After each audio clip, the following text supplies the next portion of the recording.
भैंस की कुर्बानी क्यों जायज़ है? भैंस की कुर्बानी जायज़ है, इस पर उम्मत का इजमा रहा है। अब बाज़ अहले हदीस हज़रात ने इसमें इख्तिलाफ़ किया, लेकिन माज़ी के जो अहले हदीस मिलते हैं वो भी जायज़ समझते थे।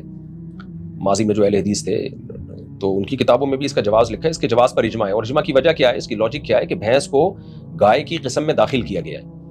अब यहाँ पर हो सकता है किसी डॉक्टर को एतराज़ हो कि मेडिकली तो भैंस और गाय की जिन्स अलग है। देखो, शरीयत मेडिकल को नहीं देखती।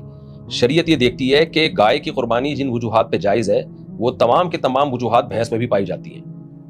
गाय दूध देती है, गाय घास खाती है, जुगाली करती है, और नस्ल के लिए रखा जाता है उसको। और सबसे बड़ी बात यह कि चौपाया है और घरेलू है, यानी पालतू जानवर है, जंगली नहीं है। तो भैंस में भी ये सारी चीजें गाय वाली पाई जाती हैं। ठीक है, उसकी एक अलग नौयत की वजह से उसमें बहुत सारी क्वालिटी उससे गाय से अलग है, लेकिन शरीयत इतनी पेचीदगियों में नहीं जाती। तो अहली है, यानी अहली का मतलब वहशी नहीं है। तभी आप देखें जो जंगली गाय है उसकी कुर्बानी जायज नहीं है, जंगली जानवरों की कुर्बानी नहीं होती।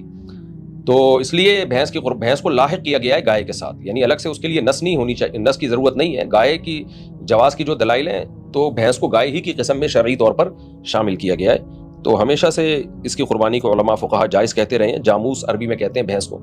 तो इसके अब ठीक है, बाज़ अहले हदीस ने इसमें इख्तलाफ किया है, वो उनका अपनी ज़ाती राय है, लेकिन एक मसले पर जब इजमा हो जाता है तो उससे इख्तलाफ की फिर इजाज़त नहीं होती। तो भैंस की भी जायज़ है, भैंसे की भी जायज़ है।